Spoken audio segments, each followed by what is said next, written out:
Being a chartered manager means that you are a specialist in that area, and it means you've got all the skills to do the job to the best of its ability. You are seen as a leader, a true leader who has credentials behind the great work you've already been doing. It's enhanced my understanding, it's enhanced my skill set, it's improved my mindset. It makes all the difference.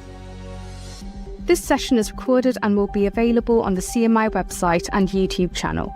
Join the conversation by using the live chat box for your questions and comments. We'll answer as many as we can during the Q&A. Good afternoon, everyone, and welcome to the Unlocking Global Growth, Partnerships and Sales for Impact-Driven Leadership's digital event.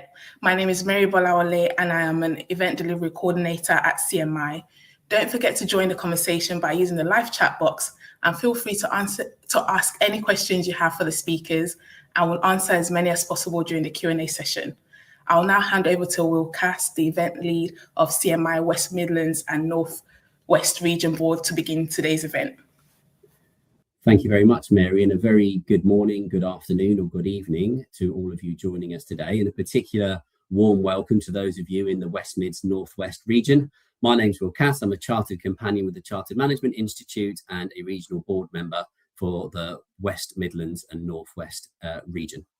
Today, we're going to be talking a little bit around partnerships and sales and global growth. And whether you're in sales, finance, operation, marketing, or engineering, what we're about to discuss today, I think, touches every single one of us. Partnerships and growth are increasingly important, although at first glance, they might sound like a topic for the business development team. Partnerships don't exist in any one part of an organization. They exist across an entire organization. And so if you're in finance, partnership shapes your revenue streams and your cost structures. If you're in engineering or product, they determine what you build and who you build it with. In marketing, they expand the audiences you can reach. And in operations, they affect your supply chains, your vendors, and your capacity to scale. Even in HR, the culture and capability of your organization and the way that you align can directly relate to the organizations that you work with or want to work with. We then think a little bit around growth. Growth is never the result of only one team working in isolation. It happens when the right relationships are built internally and externally, and when every person in the room understands the role they play in making these relationships succeed. So today's conversation is hugely important to anyone in a management or leadership role within their business, regardless of the part of the business we sit in. So today we're going to explore what great partnerships actually look like and what drives growth. And we're joined today by Gavin Booth, who is a thought leader and author on the subject, having been a co-author of one of the key texts on alliances and partnerships, the Strategic Alliances Field Book, a book that I would wave in front of you if I knew where my copy was, but it's too well thumbed next to my own bed to be brought down to the office today. Gavin will talk to us a little bit around his experiences, which are extensive, particularly around IT, software, and consulting, although the lessons that he will share are applicable to all of us. Good afternoon, Gavin. Would welcome you to the stage. And as I do, Gavin, good morning, or good afternoon, I should say. Good morning and good afternoon, depending on where you are. Thank you very much for the invite. Thank you, everyone on the call, for sharing your lunch break with me, if you're in the UK, of course. Perfect. Well, thank you very much, Gavin. And thank you for the opportunity to be with you today and to talk about an area that you're both incredibly expert in and keen to share some ideas. And so with that in mind, Gavin, before you introduce yourself, let's start at a high level with some examples of alliances for people who are not necessarily partnership professionals, but are acting in partnership or alliance functions in one way or another. Please take us from here. Yeah, absolutely. And thank you again for inviting me. It's a real pleasure to be here and talk to this audience. I've spent 25 years or so in alliances, growing alliances businesses 4 times or so the market rate. And as you said earlier, although I'm going to talk quite a lot about the IT market, I do think this is very relevant. I see large alliances, particularly in pharmaceuticals, particularly in industrial manufacturing. So I hope that everyone will find something here of interest to take away. And I'm looking forward to questions because I'd love to learn as well. So I love alliances and partnerships because you can see them everywhere in the consumer world. They deliver experiences and value to customers that a single company can't do on its own. They combine intellectual property and assets, people, resources together, sometimes in the form of kind of M&A activity, joint ventures, and sometimes in the form of less formal partnerships, probably still got some kind of legal agreement, but maybe not in the form of a purchase or a cross-shareholding in a business. So as a couple of examples, McDonald's franchises and the Coca-Cola system are good examples of big legal entities, joint ventures, etc. McDonald's and Coca-Cola own the intellectual property for the recipes and the brand, and they do the global marketing. And then, of course, it's the franchisees, the bottling companies that make sure that the products get out in front of customers and delight them there. In the partnership space, where it's slightly kind of less structured in terms of equity shareholdings, etc., there's a couple that I point to that we see in almost everyday life. Red Bull and GoPro are a good example of a marketing alliance. So Red Bull doing their high octane sports events, and if you're an individual and you want to video yourself doing your sporting event, perhaps you're going to buy a GoPro. The Ford, Brembo and Recaro, I'd say, is more of a product integration and marketing kind of partnership, where Ford gets the benefit of the racing pedigree associated with the brakes and the seats. That's the Brembo and the Recaro brand. And of course, the Brembo and Recaro products get sold through in Ford when a car's purchased. So as I kind of move a little bit closer to the area that I'm in, alliances in IT might be originating and influencing work.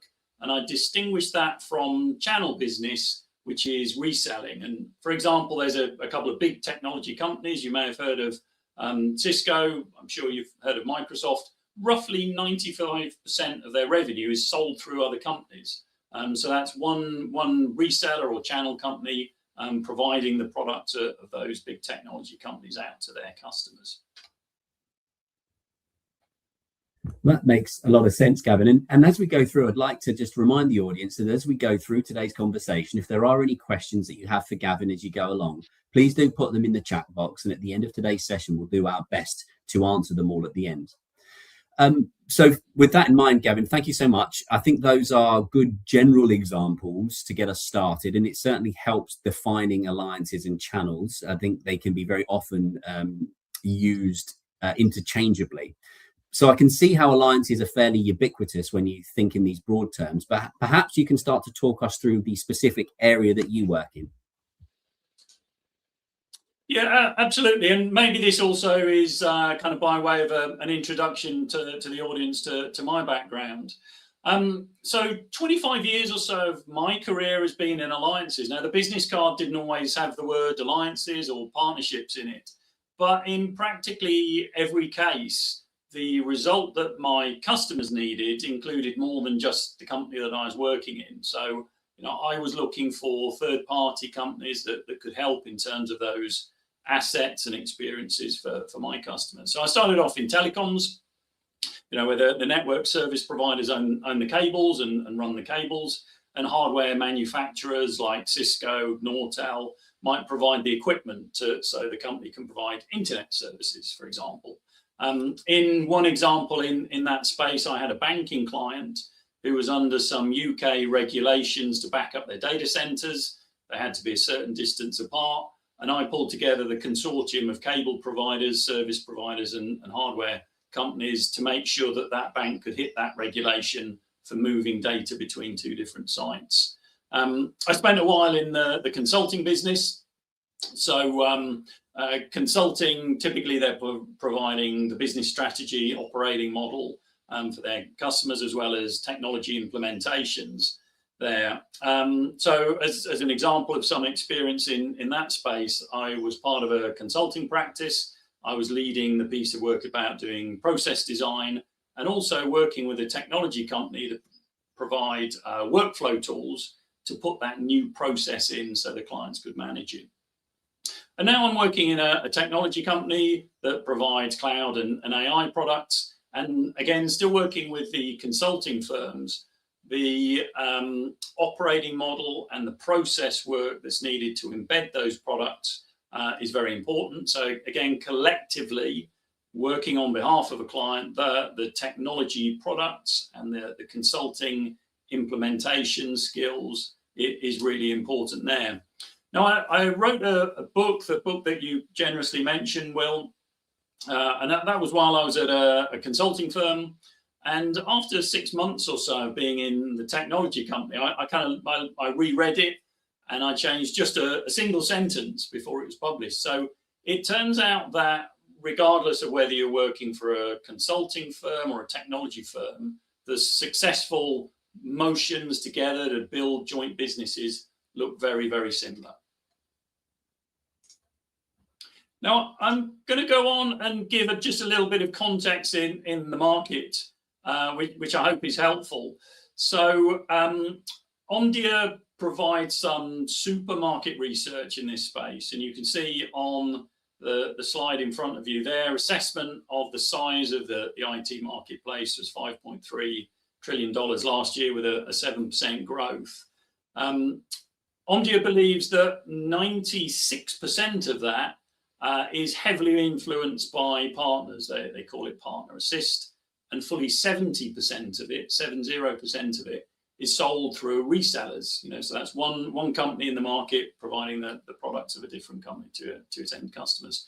So you can see that partnering is really important. This is the IT market is worth roughly 5% of global GDP, and it's growing at about 3 times the rate of global GDP, and almost all of it is influenced by partnerships.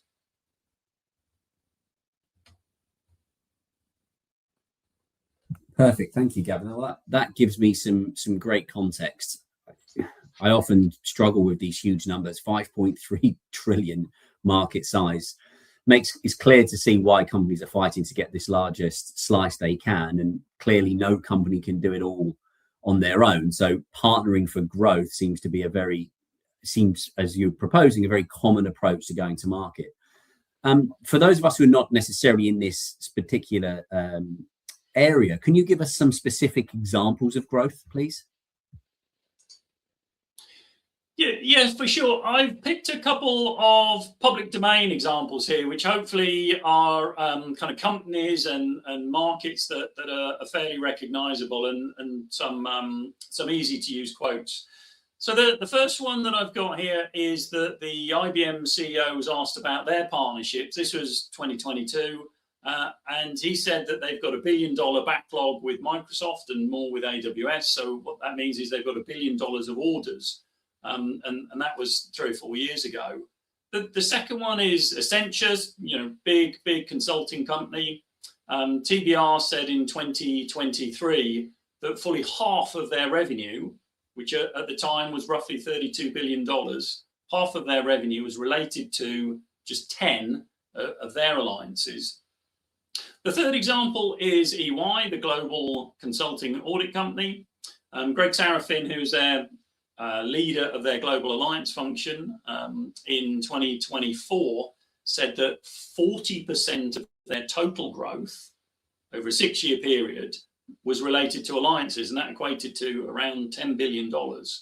And the last example there is a consulting company who publishes the bookings that they declare every quarter for AI. And you can see there 10% of their group bookings, and that's up from 8% the quarter before. So, that's pretty rapid growth. 10% of their bookings was related to AI. Now, bearing in mind they don't produce their own AI products, they are working with other companies in order to produce those bookings, working with their clients. So some very specific examples you'll find in the public domain about technology and consulting alliances. Well, perfect. And I think that gives us a good flavour of your own background, and also where alliances and partnerships are successful. These are hugely impressive growth numbers. I suppose pulling the lens back to a slightly more general approach, what are the keys to a successful alliance in your view then, Gavin? Yeah, I guess this is what keeps every alliance practitioner up at night and working late, isn't it? So I call this the enduring client priorities. I think the very first question to answer about an alliance when you're either starting it from scratch or you're kind of building a new motion with an existing company that you partner with is, how does it help customers? You know, how does my alliance bring value to my clients? And over my career, I think there are 6 what I've called enduring client priorities. So increasing revenue, I guess, pretty obvious. Maybe that is something like launching a new product, for example. You know, can the alliance help a customer launch a new product together? Second one is reducing costs. You know, maybe that is something to do with becoming more productive in back office processes using artificial intelligence. Delighting customers is a third enduring priority, and maybe that comes across as a request from a customer. Can you improve the service I give to my client so my net promoter score increases? The fourth one in there is innovate. You know, so it might be product innovation, might be process innovation in the back office. Fifth one is growing brand value. Coke and Apple have been at the top of the brand value charts for 15 or 20 years, and it's more than just having fantastic products. You know, so that's an area in its own right. And the sixth one is reducing risk. If you think about CPG companies' supply chain, for example, or the regulations that financial services companies are under, there are risks in all of those domains that alliances can help people with. So figuring out what it is that the clients value most out of that list and kind of designing your alliance around it is the key piece. Well, thank you. So if I understood correctly, the key to a successful alliance then is anchoring to these customer priorities, or at least one or more of these customer priorities, which makes sense. And I like the way that you've positioned that around 6 enduring priorities. It's an easy framework to grasp and understand and reflect on whether or not we're achieving those in our current alliances and relationships. But can you give me an example of how you think about creating alliances as well, please? Absolutely. I've got a little model you can see here on the screen. I call it the 5 R's. So when we're clear about how we're satisfying those 6 enduring client priorities, I think the next question is, well, how can we make money out of it? That's the revenue piece. So revenue is obviously an output, and the other ingredients for the alliance I've put under the other 4 R's. So relationships are obviously really important. Relationships with customers and relationships between the companies within the alliance itself. You know, are they good? How do we kind of build on them? I think the second one is relevance. So within that alliance, is one of the companies' brand particularly relevant to the market in a particular space?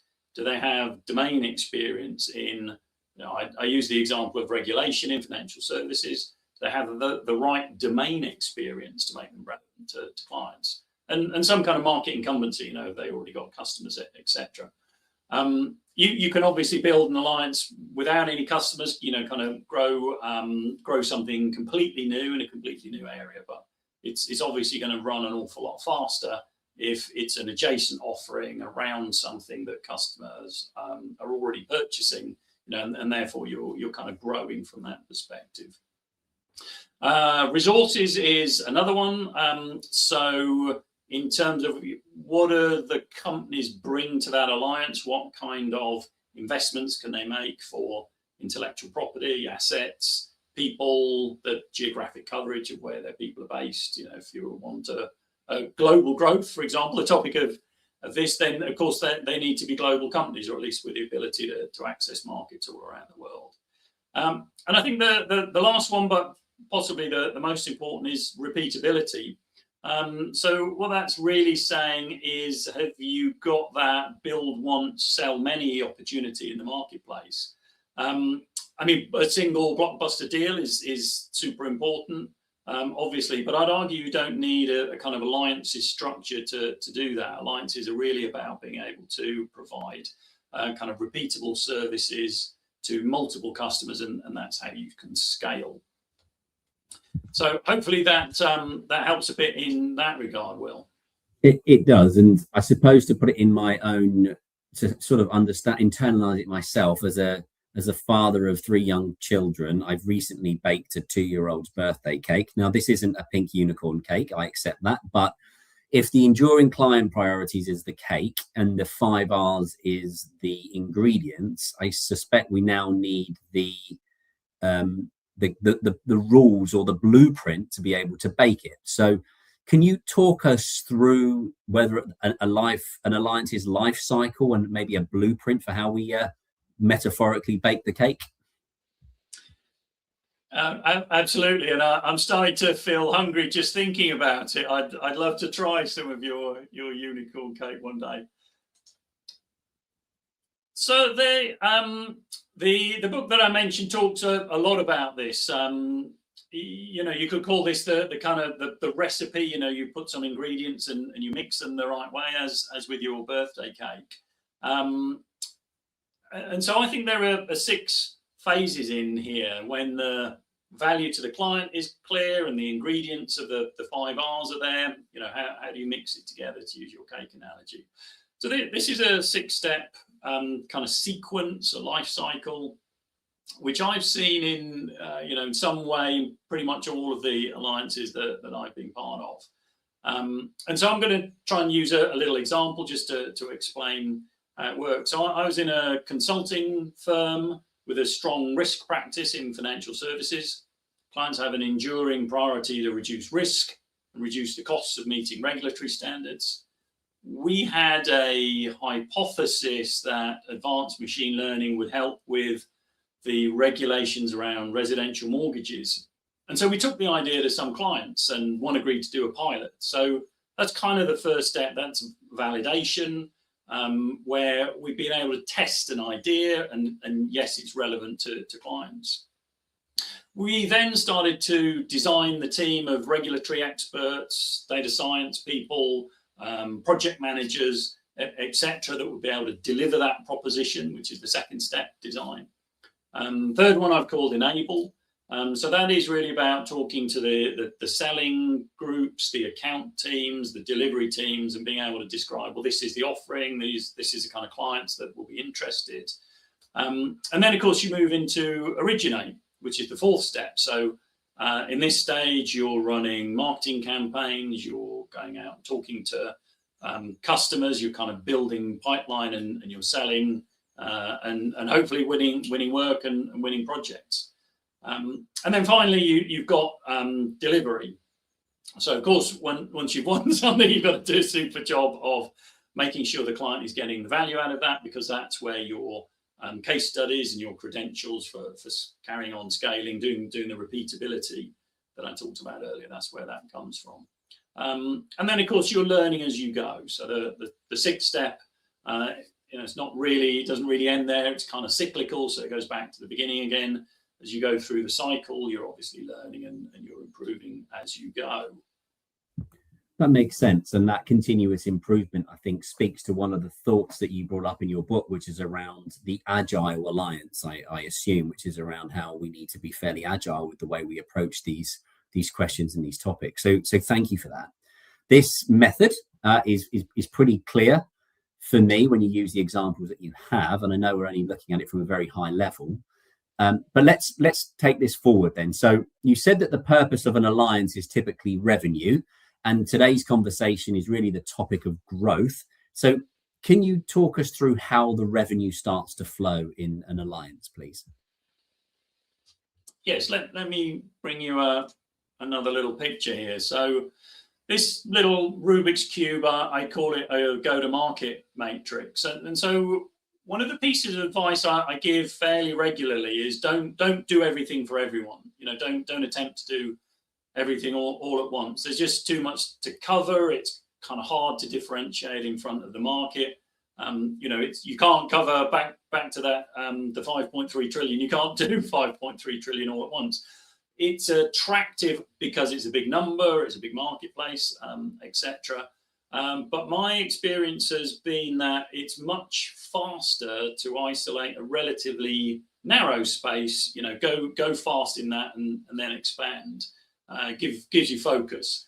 And so this example here says that focus might be regional and in an industry and for a particular offering. So kind of three parts to it. And you can see chunky out the side there, there's one which suggests that this is a relevant offering in Germany. So that's the region. In financial services, so that's obviously the industry, and the offering is payments. So being able to be that specific means you can identify companies in that space, and you could probably also start to identify individuals in those companies who are the decision makers or having some kind of influence on the purchasing decision. And of course, that means you can start to point your marketing towards them. You can start to run interesting events for those particular kinds of personas, etc. So being kind of quite specific about the piece of the market you're going for, I found is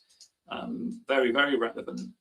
And then the second piece that I'd say is you've got to be quite intentional in terms of how you're combining the capabilities of the two or the three, or however many companies you've got in your alliance. You've got to be quite intentional putting together that sequence of events as you go through a sales cycle.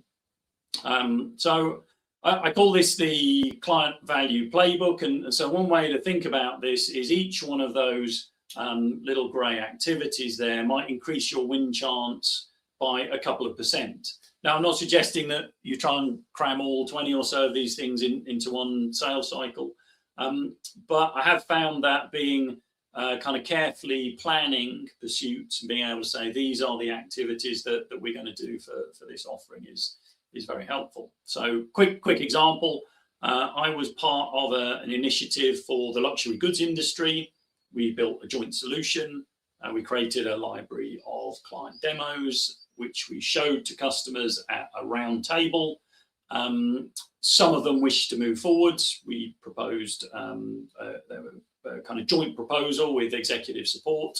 And then we put together a joint delivery team. So you can see in the little green things there kind of stitches together what that particular one looked like.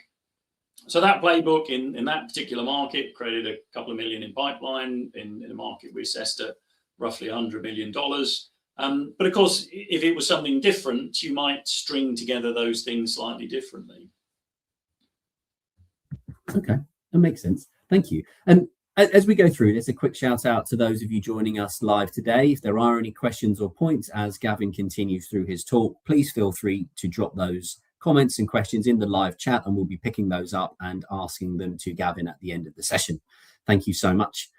And also thank you, Gavin, as well for that piece. That makes sense. It's a useful growth methodology, and it helps visualize what you're trying to explain. And so what we're hearing a lot about here is joint offerings, and that joint selling helps capture a bigger share of growth effectively. And so if we could get into that in a little bit more detail, could you help us understand how is it that partners are capturing that growth together, please? Yeah, this is a super question, and I did a piece of research on this myself. So what you've got on the screen here, there's kind of two charts. On the left-hand side, it talks about the increase in win chance as the number of partners involved in that alliance or consortium grows. So that's the bit on the left. On the right is a little example of the amount of pipeline that a company needs in order to hit a particular amount of revenue, based on the win chance. So let's start over on the left-hand side. So this is some research that we did. Some of it's public domain. It's very interesting stuff. If a company goes on its own, produces a proposal, goes talk to a client, at least in my industry, typically their win chance is going to be somewhere between 17 and 40%. So I've simplified that. You can see the blue number 30 at the top of the first bar.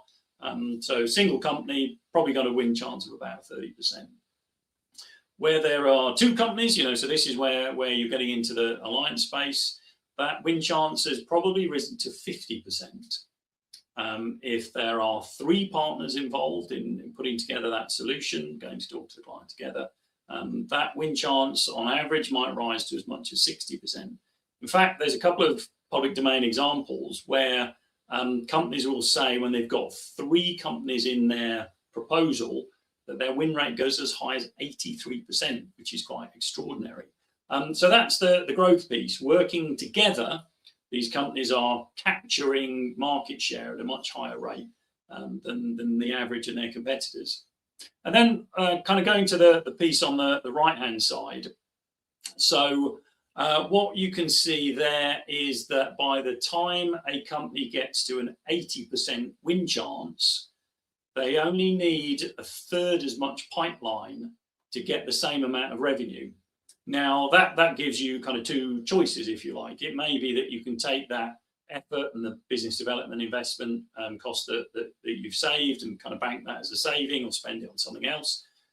For the most part, what companies are doing with the bigger win chances, they're using the same amount of business development, but they're winning 2 times or 3 times as much work in the market. Okay. Well, those numbers are really impressive. On your own, it's 30%. When there's 4 or more partners, it's 70%, right? That speaks for the win rates. Interesting, because of course that's where the practice comes in, because you're adding potential complexity with those partners. No doubt that's where the art of alliances comes in. So I can see that the leverage effect on win rates is quite clear, and I appreciate that. And maybe if we take a moment to pause on this track and just think about a question and a point that's on everyone's mind these days, and we've gone nearly 35 minutes, Gavin, without discussing, and that's AI. We've not used those 2 little letters at all. And I know you know a great deal about AI from your LinkedIn posts as well, and I'm increasingly knowing more by following you. So tell us, does selling AI to customers need a different kind of partnering model, or is it la même chose?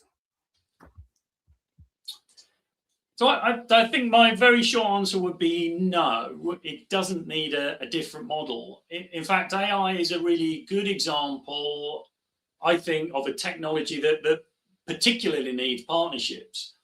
And so I'll kind of talk you through why I think that. So on the right-hand side, I know that's a very busy little picture, but what it's basically saying is there are many things that need to be done in order to get AI implemented in a large company, and that company to be getting value out of it, from doing the business strategy piece at the top, through to planning the project, purchasing the technology, doing the governance piece, and running and operating the system.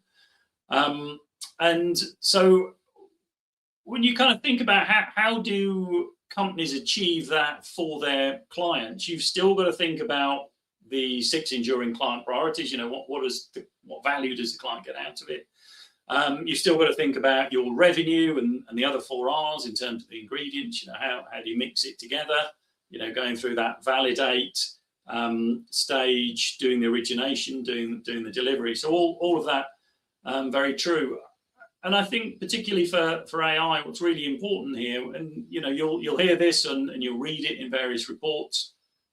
When customers get stuck doing technology-orientated proof of concepts, generally it's because they found that their processes or the work that the people are doing, that's kind of integrating it into their operating model, is very complicated. And so it takes a lot longer than they imagined. And when you think about the alliances between consulting firms and technology firms, typically the consulting firms are going to have people who understand the business domain. They're going to understand the processes very well. In fact, BCG's point of view is that for AI, fully 70% of the effort related to getting value out of it is people and process related. And a smaller part, 30%, is about algorithms and data. So, yes, AI is kind of one of the topics of the moment in the world in general, I think, particularly in the tech industry. And partnerships are so critical in terms of clients getting that enduring value out of the technology.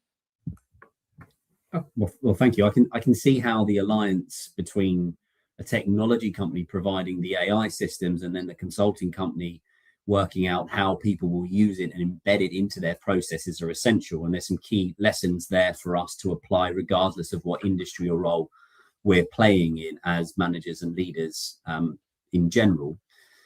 Can we move on to how these alliances are governed? There seems to be a lot that can happen.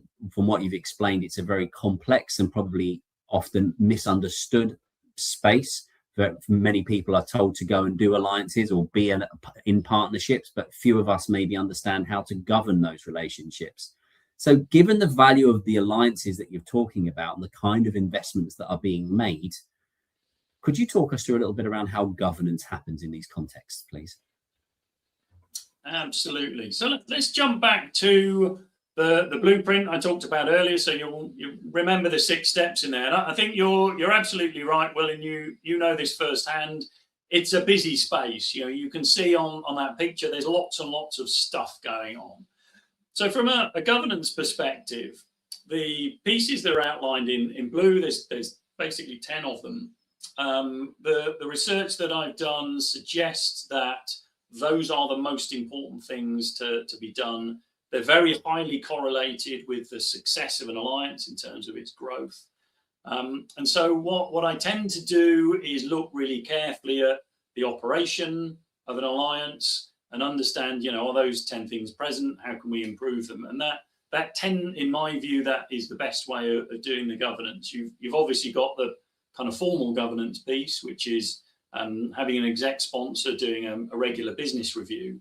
But the other pieces are also really important in terms of making that progress. Perfect. Well, thank you. That makes a tremendous amount of sense. And as we're coming up gradually to the opportunity to ask some questions, and I'll certainly be taking facilitator's privilege and asking a couple first, it's incredible to see what 25 years of experience wrapped up into a methodology actually looks like, and perhaps this is what we are looking at here now. So thank you. And I think, as most presentations I sit through run by subject matter experts like yourself, these bring up more questions than they do answers for me. So I think thank you. I'm not sure yet, because now I might have to go through your book once again to work them out. But I had a quick question, and as I ask it, I'll just ask the group, those who are joining us remotely, please, if you do have any questions, feel free to drop them in the chat, and I'll be picking them up shortly. I can see a couple there from a number of folk, and I will be picking on those in a minute. But before we do, Gavin, we talked about 6 enduring priorities. Should we be looking at meeting all 6 of those enduring priorities, or should we be narrowing the scope on 1 or 2? What's the recommended approach when we look at those enduring priorities? You certainly don't have to do all 6 of them. In fact, I'd probably encourage people not to try, because there's a lot of ground to cover there, isn't there? Grow the revenue, reduce the risk, innovate, improve the brand. That's probably too much to cover in a single offering. But I would say, I don't know what the optimal number is. It's probably more than 1, but less than 6. I'd say 2 or 3. If you've got a story to tell around 2 or 3 of those points, there's very few customers that I've ever worked with who'll kind of, listen to that story and go, no, I'm not interested in reducing risk and, growing revenue. No, thank you. So I'd say, pick 2 or 3 of them. Okay, perfect. Well, thank you. And perhaps then I can go to one of our first questions, one here from Edward Howes, and who's joining us today. And he says, how do competition laws and marketing authority regulations affect the ability to build strong global alliances, if at all?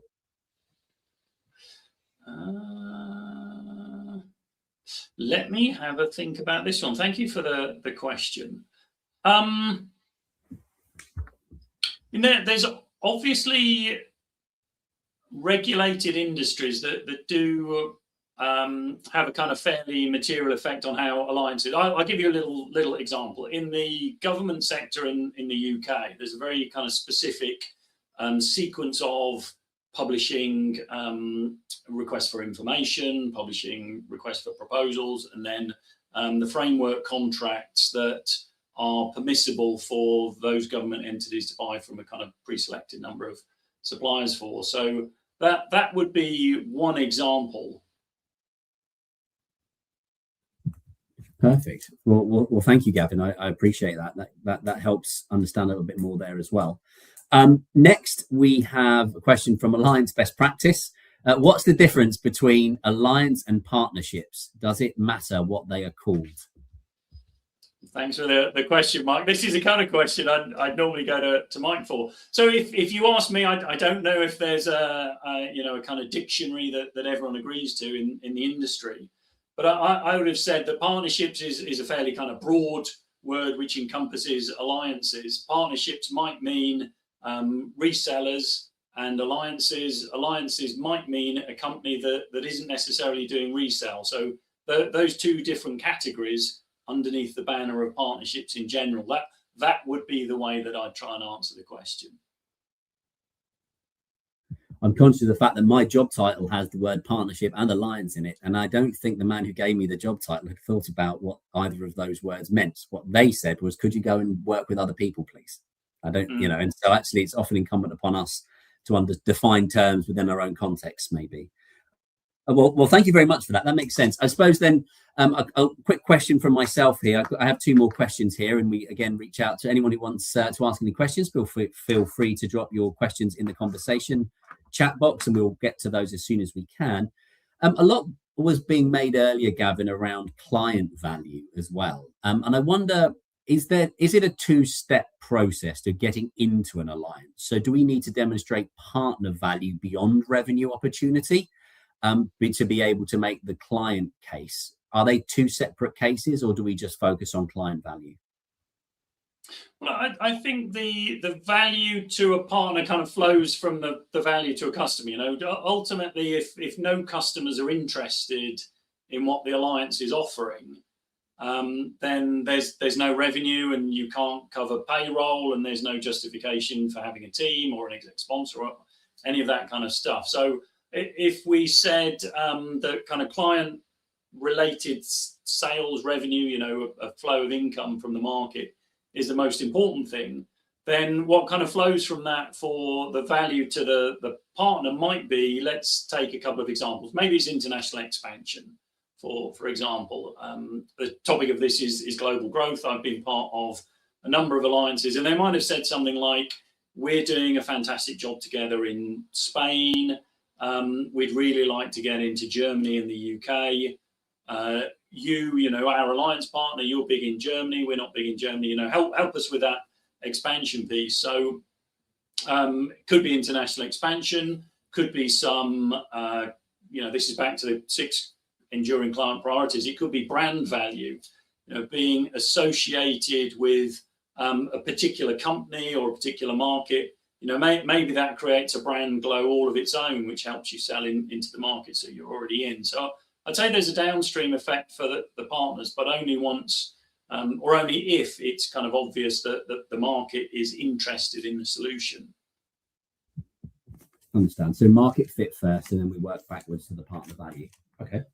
At the beginning of today's conversation, Gavin, you talked a little bit about the fact you've been in partnerships and alliances for 25 years plus, but it might not have been called partnerships and alliances when you first started within the profession.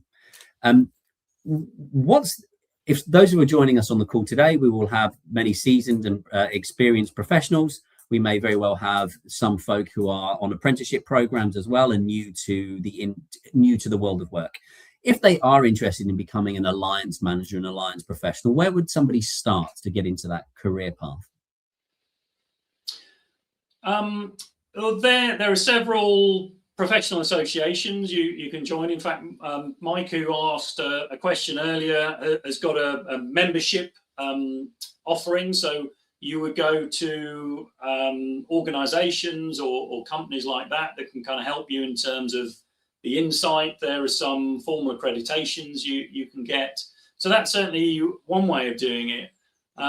As I said at the start of the call, kind of when you look around, even in the consumer world, alliances and partnerships of some shape or form kind of everywhere. So, I don't think you have to work very hard to become a bit of a student on, what alliances and partnerships look like in general.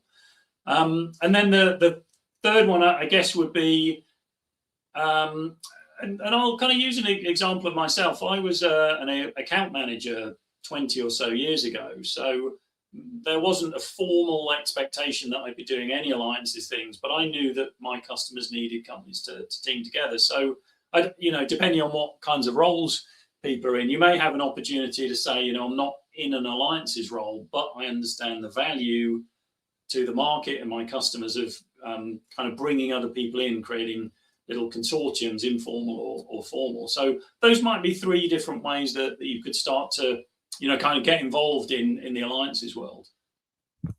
I would have thought the tongue-in-cheek answer would have been, please read my book, Gavin. There was the opportunity to say that, but it's a testament to your professionalism that you left that one to me. So thank you. I'll let you say it for me, but you said your book was very well thumbed. You could buy 2 of them. Well, Mike has just made a very kind offer, actually. If there are people on the call who are looking for that kind of support, Mike is saying Alliance's Best Practice offers career counselling for apprentices. Oh, fantastic. Well, that's a great shout out to Mike Nevin and the Alliance Best Practice organisation. And thank you so much for that, Mike.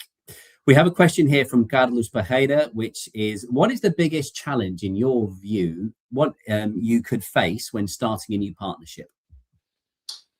Hello, Carlos. Thank you for the question.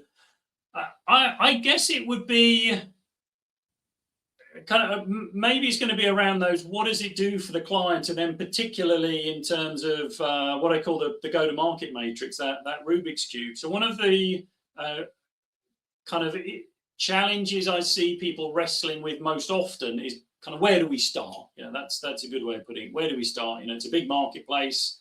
There's a lot of things we could do.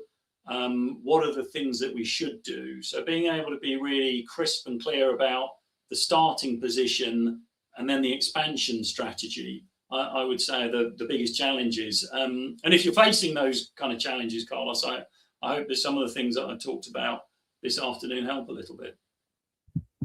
Perfect. Thank you. And of course, if there's still more dialogue and conversation to go that we're not able to answer during the course of today, there's the Chartered Management LinkedIn page, but also the Alliance Best Practice page, and even Gavin, I'm sure, would be open to answering any questions if anyone reached out to him on LinkedIn as well. So thanks to everyone so far. And I do hope I pronounced the next name correctly, and my apologies if I don't, but Krastinueva 3704 said, I run a small specialist consultancy, and when approaching larger orgs for growth partnerships, how do you recommend positioning so we are seen as strategic value creators rather than a low-risk delivery? I think that's a really super question, because I guess I've been on both sides of that equation, working in smaller companies looking for attention from bigger ones and vice versa. So I think there's a couple of success patterns that I've seen in that case. One of them is certainly to be able to kind of bring opportunities to the larger company in your case. So we've got a client who wants to do X, Y, and Z. Here's the opportunity for both of us. I need your help. Getting back to the revenue piece, if there is a qualified opportunity with a clear kind of market demand, a customer attached to it, those tend to move faster than the kind of general, can we do some partnering? And then the second one is, it's a very similar theme, but kind of starting with customers. So being able to find a customer who's got a demand, who can identify which ones of their other suppliers they'd like you to team together with. That's also a success pattern that I've seen fairly frequently. Because again, anchoring back on having clear client demand is the best way that I've seen of being able to kind of persuade other people to join the party, pull that consortium together or pull that alliance together based on winning the first couple of anchor clients. Thank you. Sounds key. So winning those anchor clients, making the case and building the coalition around it makes sense, Gavin. Thank you. And hopefully that helps that member as well. A quick question from me. We've only got a few minutes at the top of the time that we have together. And so my next question really is, how do you manage underperforming or failing alliances, Gavin? You perhaps been given one to look at, it's either underperforming or failing. What are the steps? What are the thought process? Where do we go once we've been aligned to that relationship? Yeah, that's a tricky one, and I guess it depends a bit on how you define failing. So if I try to kind of pull a couple of examples, if you're in an alliance where the sales cycle is 2 years long, for example, because you're trying to sell something big in a regulated industry, and it just takes customers a while to understand who you are, what you're offering, go through procurement and all the rest of it. But the kind of appetite is for revenue in a quarter, right? That's obviously very, very tough. Now, that's not necessarily a failing alliance. That might just be the wrong expectation. If it's a 2-year sales cycle, you're probably not going to get revenue in a quarter. So I guess the first thing I'd say is kind of distinguish between, is it genuinely a failing alliance? And that would mean it doesn't have pipeline, it's not relevant to clients anymore for whatever reason, it can't be successful. In those cases, you've obviously got to think about how to reallocate the capital that was in that alliance to do more useful things for both parties. But if you have got a situation, and this is the one I'm more familiar with, which is that you can kind of prove some client relevance, there's some traction there, but the perception of failure is more a expectation gap on how fast you should expect something to move. Then I'd say, maybe you want to kind of wind back a fraction on some of the investments if your stakeholders are kind of not comfortable with the direction you're heading in. But ultimately, if you're convinced that there's still a business case and there's still a market there, it's just going to take a bit longer.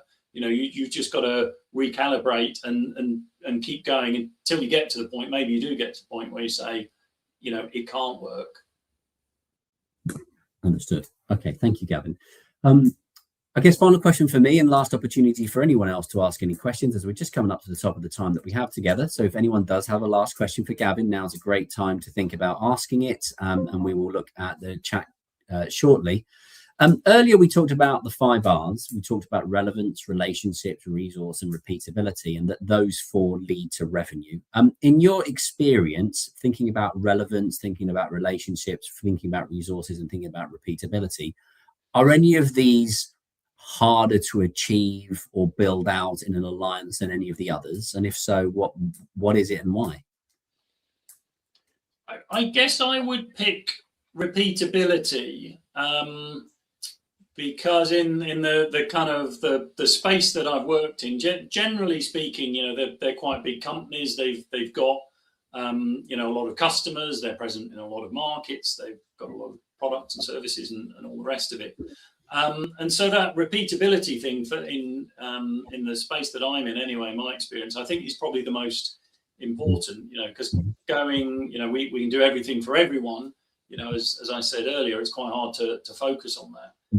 But being able to say we've got a very specific offering, we can define the target sectors and companies and individuals. That there's a bit of an art to that, but once you crack that, you move, or you tend to move an awful lot faster than having a very, very broad proposition. And of course, once you've won some of those anchor clients, kind of building out from something into the adjacencies is very much easier than kind of starting with a blank sheet of paper. Excellent. Well, thank you. So emphasis on the anchor clients. Thank you. And again, we're coming up to the top of the time together. So from my perspective, I just wanted to say thank you so much for your time today. I won't be buying 2 of the books, but I will keep my one well-thumbed copy. But I would strongly recommend for anyone joining today to consider looking on Amazon for Gavin's book as a really great continuous source of information for those of us who are in partnering and alliances. Gavin, any final words of wisdom before we pass back? Well, that's very generous of you to promote the book a couple of times. You'll find me on LinkedIn, by the way, if you're interested in seeing the content without going to the trouble of buying the book. You'll see a load of free content in there as well. So I really do hope that you've found this useful. I've really enjoyed it. So thank you very much for the invite. Thank you so much. And with that in mind, Mary, can I pass the ball back to you, please? Yes, so that's it for today's session. Thank you to Gavin and Will for your insight and expertise. Please stay tuned to hear more about CMI membership, and thank you again for joining us. Don't forget, as a CMI member, you can find the latest management and leadership insights at managers.org.uk. If you're not yet a member, join our community to discover CMI Confidence with on-demand resources, our network of mentors, and industry-leading accreditations.